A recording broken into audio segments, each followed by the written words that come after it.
Halo semua, salam sejahtera Malaysia, tuan-tuan dan puan-puan yang amat dihormati. Terima kasih kerana bersama di dalam channel ini dan terus setia bersama di dalam channel ini. Oke, kawan-kawan semua, mari dengarkan. Ini satu isu hangat. Sekali lagi, kelab penyokong PAS Malaysia melalui media sosial Facebook.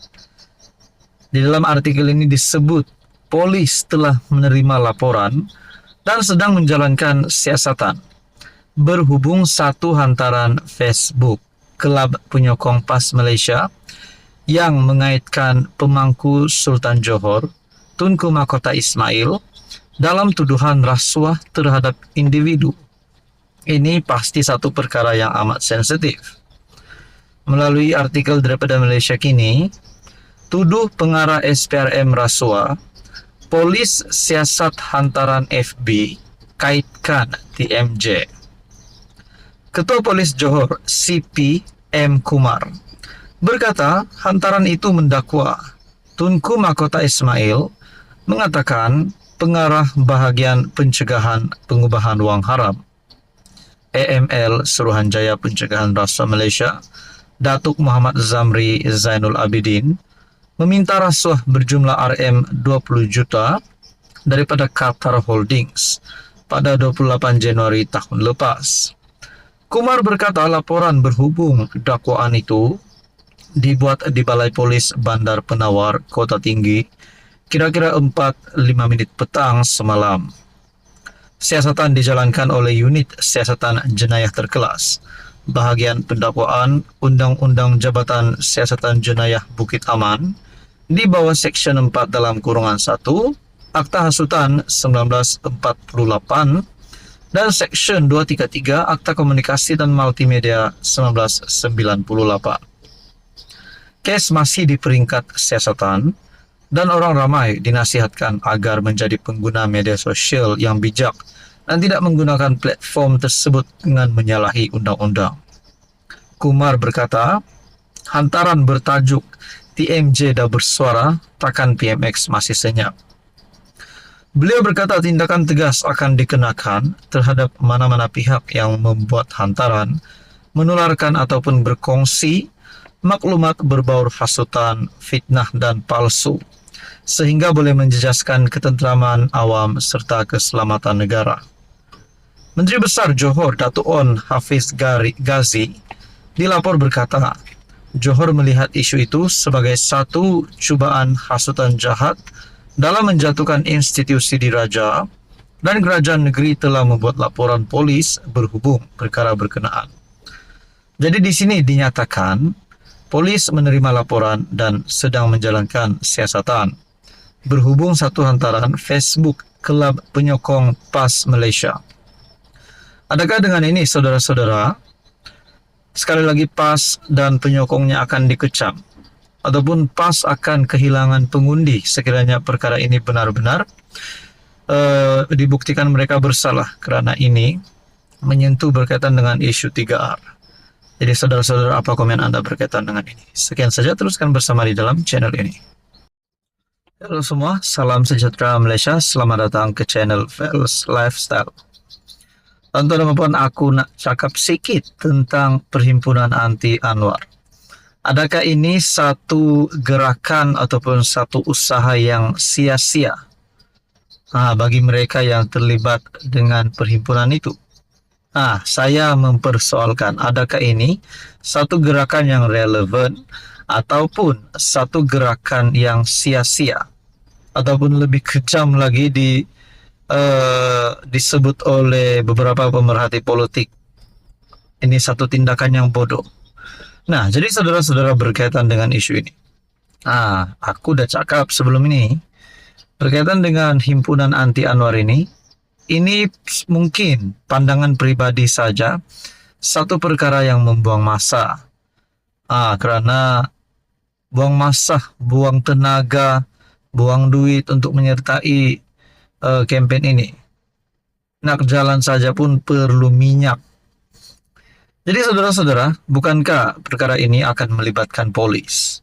Bukankah kalau ada perhimpunan dilakukan, polis akan siasat Nah, saudara-saudara, berkaitan dengan ini, polis akan panggil penganjur, individu himpunan anti Anwar. Adakah di sini penggerak kepada perhimpunan ini akan ditangkap? Begitu juga dengan semua yang berkuasa berkaitan dengan perhimpunan ini. Polis telah mengenal pasti 12 individu, termasuk penganjur Perhimpunan Aman Demi Negara, yang diadakan di parkir awam di luar kompleks Seri Perdana Prezin 10 Putrajaya semalam. Artikel bertarik 30 Jun. Ketua Polis Kuala Lumpur Datuk Rusdi Muhammad Isa berkata, kesemua mereka akan dipanggil untuk diambil keterangan dalam masa terdekat. Pihak polis telah membuka satu kertas siasatan di bawah Seksyen 9 dalam kurungan 5 Akta Perhimpunan Aman 2012. Katanya dalam kenyataan, Rusdi berkata, penganjur tidak dapat mendapat permit berhimpun seperti ditetapkan di bawah Akta Perhimpunan Aman, Akta 736, kerana tidak mendapat kebenaran pemilik tanah, yaitu Perbadanan Putrajaya. Di sini sudah jelas-jelas perkara ini sia-sia kerana penganjur disahkan tidak mendapat permit. Jadi kenapa yang lain pula nak ikut perhimpunan anti Anwar ini? Kalau benar-benar nak jatuhkan Anwar, tunggulah pada PRU 16 nanti. Tapi yang pasti, Datuk Seri Anwar Ibrahim akan terus memimpin negara dan pasti membuat keputusan-keputusan untuk kebaikan rakyat Malaysia. Jadi saudara-saudara, berkaitan dengan ini apa komen Anda? Anda boleh komen di bawah. Sekian saja, teruskan bersama di dalam channel ini untuk isu dan info yang seterusnya. Saudara-saudara, selamat datang ke channel Fels Lifestyle. Terima kasih kerana bersama di dalam channel ini. Tuan-tuan dan puan yang amat dihormati, selepas Syed Saddiq yang meletak jawatan sebagai Presiden Parti Muda, selepas beliau mengisytiharkan tidak lagi menyokong kerajaan ataupun PMX, adakah beliau akan benar-benar keluar daripada Muda dan menyertai mana-mana parti? Kalau cakap Syed Saddiq masuk UMNO ataupun Barisan Nasional bersama-sama dengan Pakatan Harapan di dalam kerajaan, nak cakap Syed Saddiq masuk Perikatan Nasional pun rasanya mungkin tidak mustahil juga akan berlaku. Nak cakap Syed Saddiq keluar daripada Muda pun rasanya itu belum tiba masanya. Jadi saudara-saudara, tuan-tuan dan puan, apa yang dilakukan Syed Saddiq? Rupanya perkembangan terkini Syed Saddiq, walaupun sebelum ini terdapat berita duka cita untuk Syed Saddiq berkaitan dengan keputusan mahkamah, berkaitan dengan hukuman. Namun saudara-saudara, apa yang dilakukan Syed Saddiq ini pasti mengejutkan ramai. Rupanya, dalam satu artikel daripada Malaysia Kini ada perkongsian. Larian Syed Saddiq raih lebih RM100,000. Wow, tahniah untuk Ahli Parlimen Muar Syed Saddiq.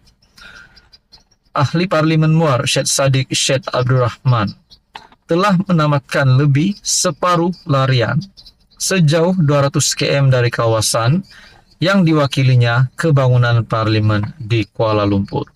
Disangkakan Syed Saddiq ada pekerjaan baru, namun tidak juga. Beliau telah membuat satu larian.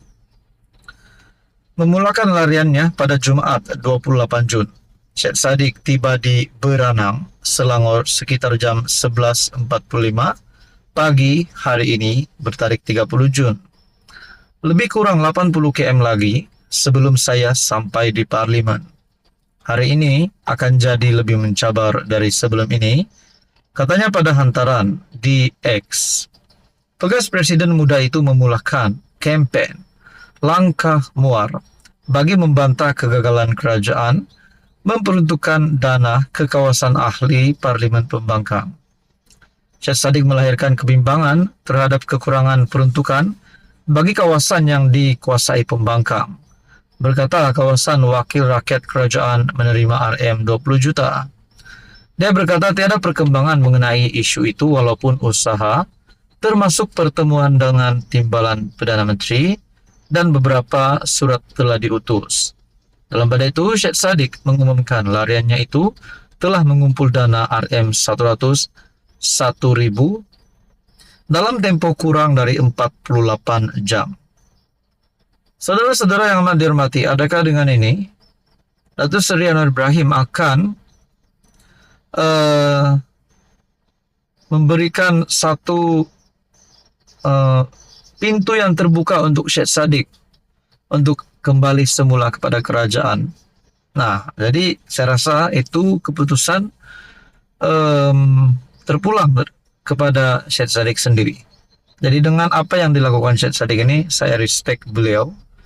Jadi apa komen Anda berkaitan dengan isu ini? Sekian saja, teruskan bersama di dalam channel ini.